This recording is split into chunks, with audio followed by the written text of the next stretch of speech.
Hello, so today we are going to continue with our economic classes. Remember, on this channel, we are talking about we're having classes of economics, history, geography, and other subjects of revisions. So, if you are new to my channel, make sure that you subscribe so that when I produce my next class, you'll be the first to be informed. So today we're going to talk about yesterday we saw market economy system. Today we're looking at plant economic system. Please, these classes are very important. Make sure that you have your writings, you're writing now, or you come back and watch the video each time you need lessons on this. You can go through our other classes. Here we are on lesson 6. So let's dive right into it. So we are going to look at the definition of a plant economic system. We'll look at examples. We'll look at alternative names. We're going to look at characteristics, advantages, and disadvantages of a plant economic system.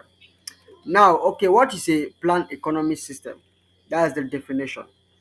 A planned economy system is a centralized, let's say, centrally planned economy, also known as a command economy. Is an economic system where the government body makes economic decisions regarding the production and distribution of goods.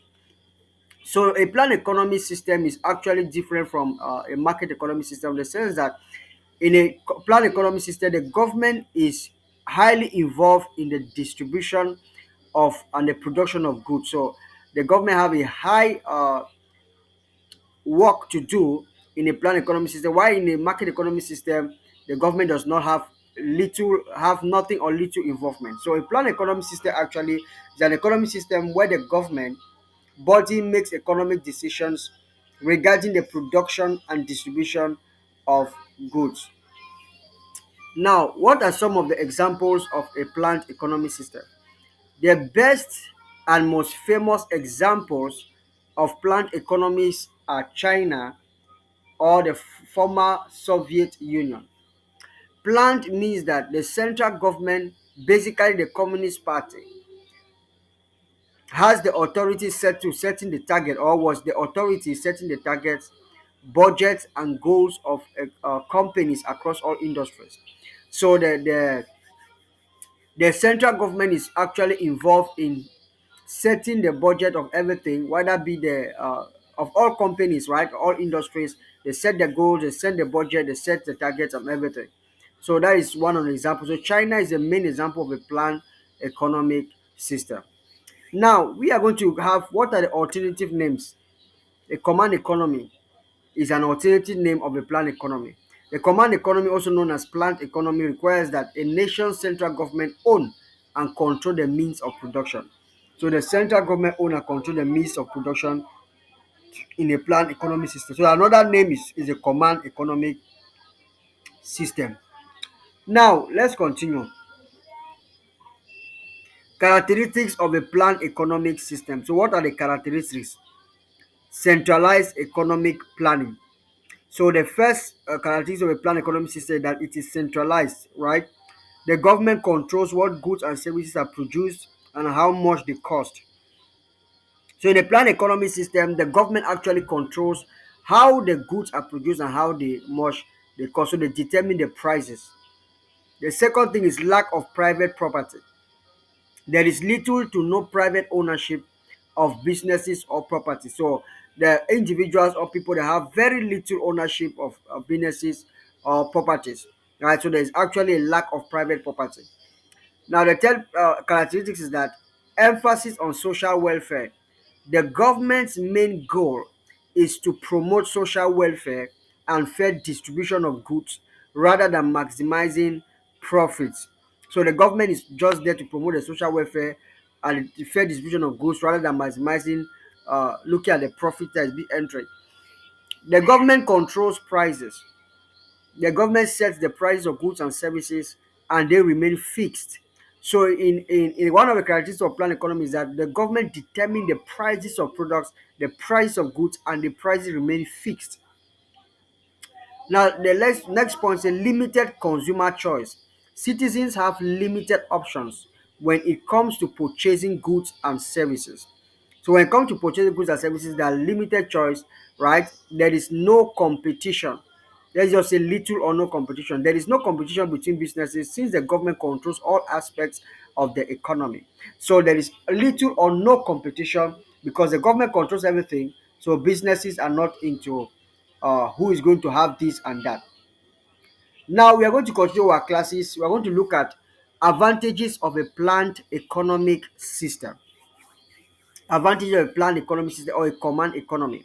Having said that, a command economy has both benefits and drawbacks. We will take a look at some of these next. Some of these. Now, the first is that the first advantage is that social welfare is prioritized in the command economy over profit.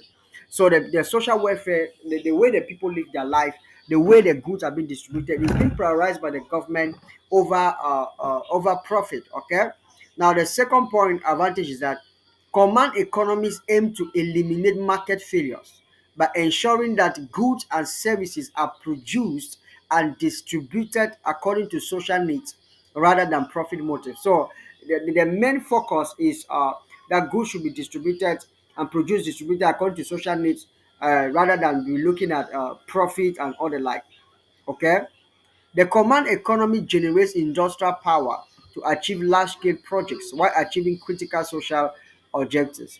Another advantage, number four advantage is that in a command economy, production rates can be adjusted to meet the specific needs of society, reducing the likelihood of shortages. So that is the fourth point of advantage of command economy or plant economy.